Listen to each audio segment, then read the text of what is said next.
guys, it's me Shaun. So I've been wondering this lately. How can we help preserve and promote indigenous art against the threats of globalization and modernization? Well, I have the answer for that. But first, let's find a place to talk to. First of all, how can we preserve it? We can preserve it by displaying it at museums, telling stories about it, and telling it to generations to come. Now, my second question is, why do we need to preserve it? Now, the reason why we need to preserve it is para hindi makalimutan at hindi maiwan habang ating generation is improving. At the same time, para alam rin ng mga kabataan ang ating culture noon.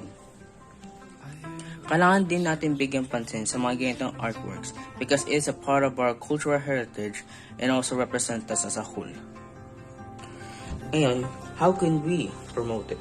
Gamitin natin ang ating mga technologies ngayon like social medias, blogs, and articles, and many more.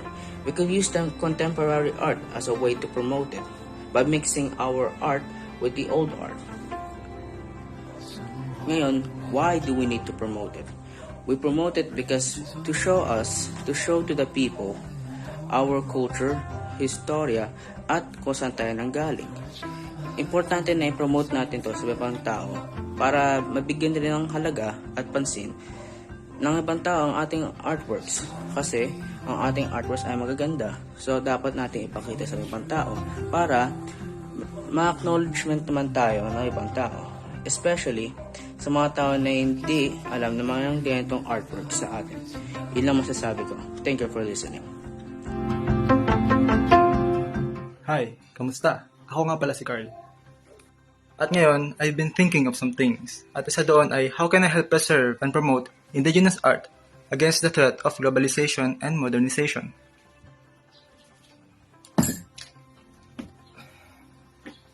First of all, anong halaga ng indigenous art for me? You know, I find it fascinating to look at and to study at malaman na may sari-sariling identity ang mga katutubo. Sa tingin ko, the most accessible way of contributing to the promotion and preservation of indigenous art is donating to charities and foundations.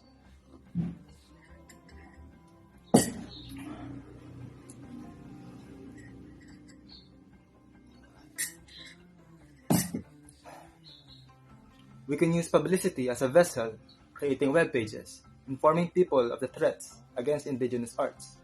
Sa paglaganap ng modernization, we can still retain the value of indigenous art by wearing art, such as bracelets, tattoos, headwears, and other things that hold indigenous value.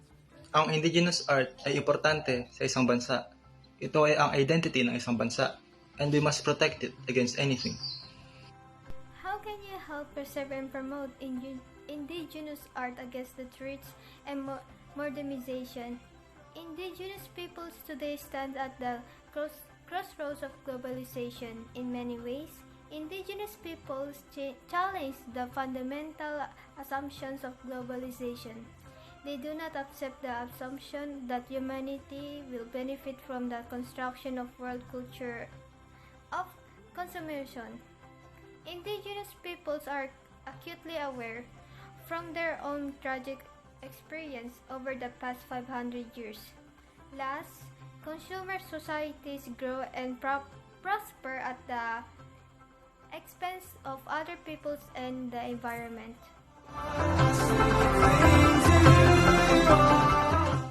Kumusta? Ako nga pala si Jeiven at napaisip ako.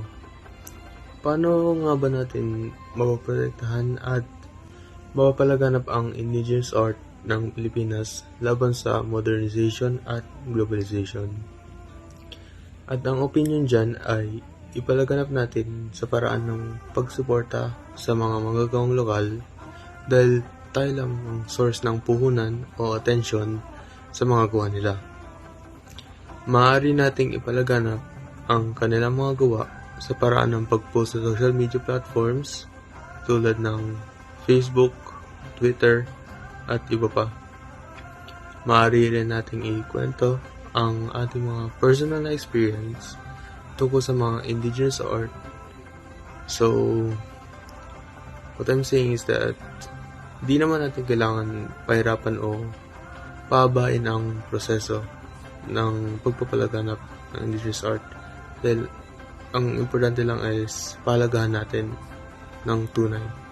So, yeah. Thank you for listening.